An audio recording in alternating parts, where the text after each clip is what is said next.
মোটামুটি সবাইকে জিজ্ঞেস করে যেটুকু বুঝতে পারছি সেটা হলো রতনপল্লী মার্কেট 1950-এর আগেই মোটামুটি আস্তে আস্তে দোকানপাট বসা শুরু করে দিয়েছিল, ঠিক আছে? মানে তখন খুব কম ছোটখাটো দোকান ছিল, অল্প কিছু দোকান ছিল, কিন্তু আমার বাবা, আমি ঠাকুমার কাছেও শুনেছি যে মোটামুটি 1950s-এর আগে থেকেই স্টার্ট হয়ে গেছে। মানিক কাকুর দোকান, তোমরা যারা জানো রতনপল্লীতে বেস্ট তরকারির দোকান এখানে, সব দারুণ দারুণ তরি তরকারি। আচ্ছা, আমাদের সাথে যে নবদ্বীপ কাকু, তোমরা অনেকেই নবদ্বীপ কাকুর ফ্যান, নবদ্বীপ কাকুর চায়ের ফ্যান। নবদ্বীপ কাকু, তুমি একটু এই দোকানটা কত পুরনো, কবে মোটামুটি তো একটু যদি বলো। 80 সালে হয়েছে দোকান। 80 সাল থেকে এই পর্যন্ত চলছে এখনো। এরপরে এখন তো প্রচুর দোকান ফোকান হয়ে গেছে না, এখন তো ভিতরের দিকে কেউ আসে না। বিশ্ববাদী রাস্তাটা যদি বন্ধ করে দেয় তাহলে তো ভিড় হবে আগের মতন। আর এখন আগেকার ছেলেমেয়েরা সত্যিই ভালো ছিল, আর এখনকার ছেলেমেয়েরা সেরকম ভালো নয়। এই তো ব্যাপার। এখানে আগে কালোর দোকান ছিল, এখন আর সেই দোকানটা নেই। খুব মনটা খারাপ করে দেখলে জায়গাটা।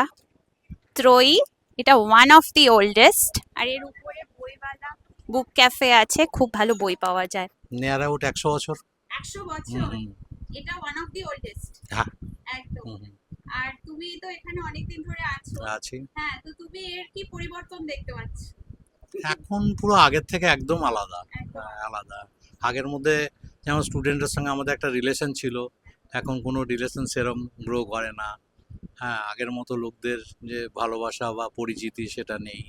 এখন সবাই সবার মতো নিজের মতো করে ওদের। কিন্তু দেখো আমরা আছি। হ্যাঁ হ্যাঁ হ্যাঁ। তো আর তোমার ছেলেও এখন মাঝে মাঝে আছে, হ্যাঁ, আমার ছেলেও একটা। হ্যাঁ হ্যাঁ হ্যাঁ হ্যাঁ। এখন ওদের ক্যারি অন করার চেষ্টা করছি। খুব ভালো। রাজস্বীর কথা তোমাদের মনে আছে আশা করা যায়। রাজস্বী এখন এদিকে আছে, চলো গিয়ে দেখা যাক।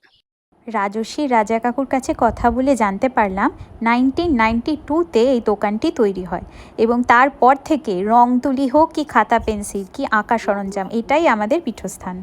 কাকু কেমন আছো? খুব ভালো লাগলো তোমাকে দেখে।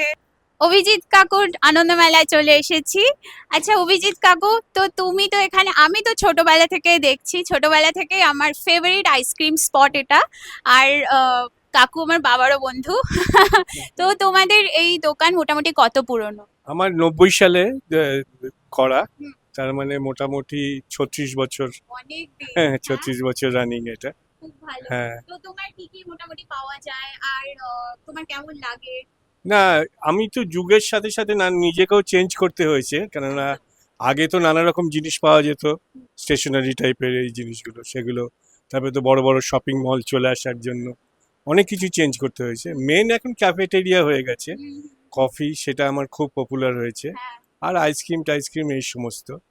মানে ওই লড়াইটা এখনো মানে রয়েছে আর কি। লড়াই চলছে। হ্যাঁ, লড়াইটা চলছে, কারণ এই বড় বড় বহুজাতিকের সাথে ইয়ে করতে করতে এখন একটা জায়গায় রয়েছি আর কি। একদম, একদম। হ্যাঁ।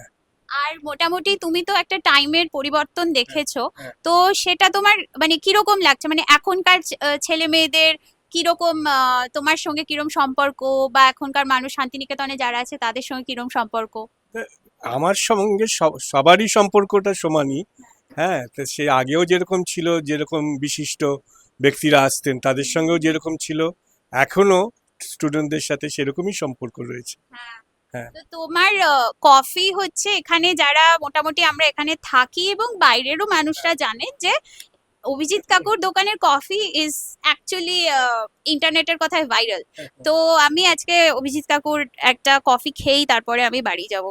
কেউ আমাকে পাগল বলতে পারে যে মিডল অফ দ্য জুনে রাখা এই গরম গরম কফি খাচ্ছ দিনের বেলাতে, কিন্তু হ্যাঁ, প্রথমত আমি একটু পাগল, আর দ্বিতীয়ত এই কফিটার জন্য আমি পাগলই। এই কফিটা আমার ভীষণই প্রিয়। অনায়ের এই নতুন দোকানটা আছে, নতুন মানে এটা বেশ কয়েকদিনই হয়ে গেল, কুইন্স বলে। এখানে ভীষণ ভালো চকলেটস এবং নানা রকম ফুড আইটেম এখানে পাওয়া যায়।